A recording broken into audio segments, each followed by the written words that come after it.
সাংবাদিক সম্মেলন করে এক সাংবাদিকের ব্ল্যাকমেল করে টাকা তোলার অভিযোগ তুললেন কয়েকজন ব্যবসায়ী। বিষয়টি নিয়ে সোমবার বিকেলেই সাংবাদিক সম্মেলন করা হয় আরামবাগ ব্যবসায়ী সমিতির ভবন থেকে। এদিন ব্যবসায়ী সমিতির সদস্যরা আরামবাগ ব্যবসায়ী সমিতি ভবনে উপস্থিত থেকে সাংবাদিক মোহন দাসের নাম করে বলেই বেশ কয়েকজন ব্যবসায়ীর দোকানের ফায়ার লাইসেন্স আছে কিনা তা নিয়ে চাপ সৃষ্টি করে টাকা নেয় মোহন। বিষয়টি নিয়ে পিনাকি কুণ্ডু নামে ধূপকাঠি ব্যবসাদার আরামবাগ শহর ব্যবসায়ী কল্যাণ সমিতিতে প্রথমেই অভিযোগ জানান এবং পরে আরামবাগ থানায় এফআইআর করেন। ওই ব্যবসায়ী বলেন, মোহন দাস আমার বাড়িতে গিয়ে একদিন 2 ঘন্টা ধরে বিভিন্নভাবে মানসিক চাপ দেয়।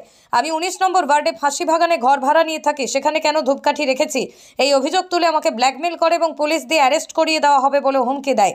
আমার অবর্তমানে বাড়িতে গিয়ে স্ত্রীকে কুপ্রস্তাব দেয়, শ্লীলতাহানি করে। বিষয়টিকে কেন্দ্র করে শুরু হয়েছে ব্যাপক আলোচনা। এদিন ব্যবসায়ী সমিতি ভবনে সাংবাদিক সম্মেলনে উপস্থিত ছিলেন ব্রজমোহন কুণ্ডু, দেবরঞ্জন কবিরাজ, বিশ্বনাথ কুণ্ডু, পিনাকি কুণ্ডু সহ অনেকেই। বিশ্বনাথ কুণ্ডু বলেন, মোহনের নামে আগেও অনেক অভিযোগ উঠেছে, বারবারই একজন সাংবাদিকের নামই ভেসে উঠছে।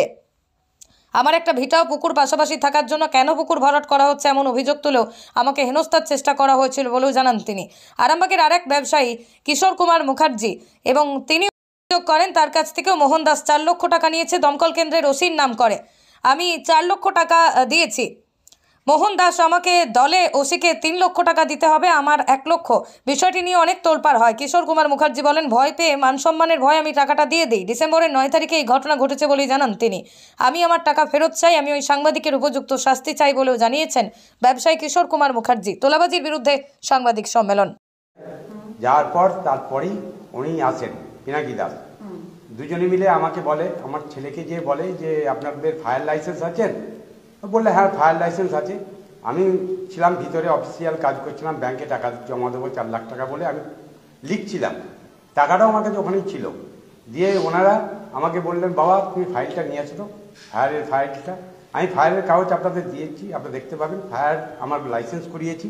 উনি বললেন, ফায়ারের লাইসেন্স ঠিক আছে কিন্তু অনেক ডিসপিউট আছে, এই তো আপনার জেল হয়ে যাবে, আমি এসব ভেঙে দেবো, আমার বিরাট ক্ষমতা। হ্যাঁ, আমাকে বিরাট হুমকি দেখাচ্ছে। এইবারে মোহন দাস ছবি তুলতে শুরু করলো।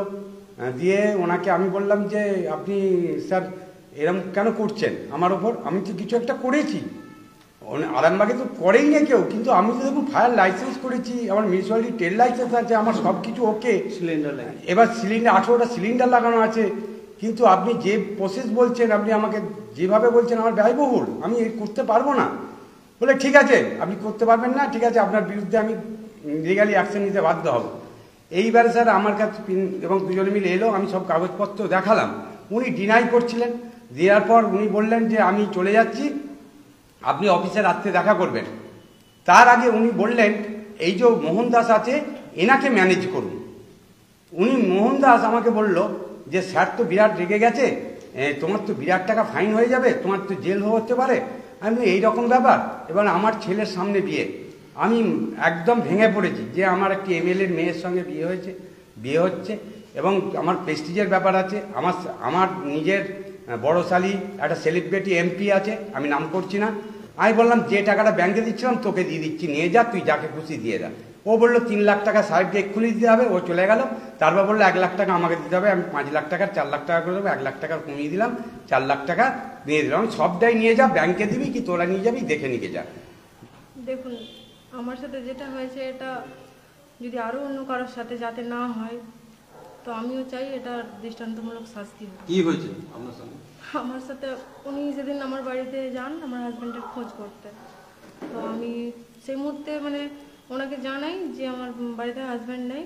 আর হচ্ছে যে তখন উনি আমাকে জিজ্ঞেস করেন যে হচ্ছে যে মানে টাকাটা যে মানে দেওয়ার কথা ছিল তাহলে কি হলো সেটার। তো আমি ওনাকে জানাই যে টাকা তো আমরা ব্যবস্থা করে উঠতে পারিনি এখনও, হয়তো পারবো না এতগুলো টাকা। তো উনি সেই মুহূর্তে আমার একা থাকার সুযোগ নিয়ে আমার সাথে খুব মানে জবরদস্তি করে খুব খারাপ শ্লীলতাহানি করেন এবং খুব প্রস্তাবও দিয়ে যান যাওয়ার আগে। না না না, এটা লিংক রোডে, ওরপাড়ি লিংক রোডে। আমি আপনাদের বলছি, একবার না আপনারা 1000 বার আসুন, আপনারা চলুন গিয়ে একটা জায়গায় দেখুন আমি যে এক্সপ্লেনেশনগুলো দিচ্ছি সেগুলো ভুল দিচ্ছি কিনা। মুশকিল হচ্ছে কি, আমি যখন এক্সপ্লেনেশন দিয়ে চলে আসছি, সেকেন্ড লোক ওখানে ঢুকে তাকে হচ্ছে আপনাকে তো টেনশন করতে হবে না, ওসব আমি বুঝে নেবো। এবার সেই সেকেন্ড লোকটা কে? আমি তো এটাই বুঝে উঠতে পারছি সেই লোকটার পাত্তাই দিচ্ছে না, আসছেই না ডিবো আমার কাছে, অডিটের পর কোনো কাগজই জমা দিচ্ছে না। 2টো কমপ্লেন ফাইল এখনও পড়ে আছে, তাদের কোনো ভয়ারাবোর্স কিছুই নেই। সব নাকি কলকাতায় থাকে, এখানে থাকে রিলায়েন্স ট্রেড, বলছে এখানে এই মালিক নামে কেউ নেই, আর যে মালিক সে এখন এখানে নেই, কলকাতায় আছে। সেটা হচ্ছে যে আপনার নাম করে কেউ টাকা ও তুলছে। দিদিভাই আপনাকে তো আমি আগেও বলছি, তো আগেও হয়েছে, কেন কি করে সমর্থন করব, কি করে কেন করব? যদি না করেন তাহলে তার বিরুদ্ধে কোনো ব্যবস্থা নেই। আমি আমার সুপিরিয়রকে জানিয়েছি এবং এইটাকে প্রুভড হয়ে গেলে পরেই আমি তাকে তার এগেইনস্টে স্টেপ নেব। আমি একটা প্রমাণ পেলেই তার এগেইনস্টে স্টেপ নেব। প্রমাণ বলতে অভিযোগ তো থানায় অভিযোগ হয়েছে আপনার নামে এবং আপনার। দেখুন আমার নামে হতেই পারে, আমি তো বলছি বারবার, আপনার কি মনে হয়েছে, আপনার আমাকে মনে হয়েছে খারাপ, আপনি কমপ্লেন করতেই পারেন, আমার সেটা নিয়ে বলার কিছু নেই। কিন্তু শুধু একটা কথা বলবো, এখানে কেন সব জায়গাতেই মতের বিরুদ্ধে কোনো কিছু হলে পরেই প্রবলেম ক্রিয়েট হচ্ছে। কোনো পার্সন বা কেউ কিছু করলে, আমি আপনাকে পরিষ্কার একটা কথা বলছি, এরকম ধরনের কোনো ব্যাপার আমার নেই, আমার ডিপার্টমেন্টের নেই। আমার যেখানে যা জানানোর আমি জানিয়েছি। এই ঝামেলা আমার আর ভালো লাগছে না। সকালে বিজেপি, সন্ধ্যেবেলা আপনারা এখানে ডাকছে, ডেকে বলছে আপনি এলেন কেন? ও বলছে আপনার এটা বলার কি দরকার আছে, আপনার এখানে কি চাই? ফায়ার ব্রিগেডের নর্মস মানে আমরা 600 বছর ব্যবসা করছি, 70 বছর ব্যবসা করছি, ফায়ারের কোনো কিছুই এতদিন লাগেনি, আজ আপনি বেশি বুঝে গেছেন। আমাকে রীতিমতন থ্রেট করা হচ্ছে, আপনি কি বেশি জানেন সব কিছুতে? তাই থাক, আবার কি আছে? সেই জন্য আমি চুপ করে গেছি, কোনো কিছুই বলি। এবার কে কোথায় কি এর মধ্যে ঝোল পাকাচ্ছে তার মধ্যে আমি নেই। ঘোষ নার্সিং হোম, এখানে অভিজ্ঞ ডাক্তার দ্বারা normal, caesar, high risk pregnancy, delivery সহ সমস্ত অপারেশন সুলভে করা হয়।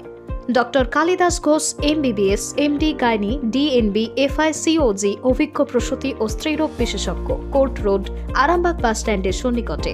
যোগাযোগ নম্বর 7384893374 অথবা 9153144650 অথবা 7001653381।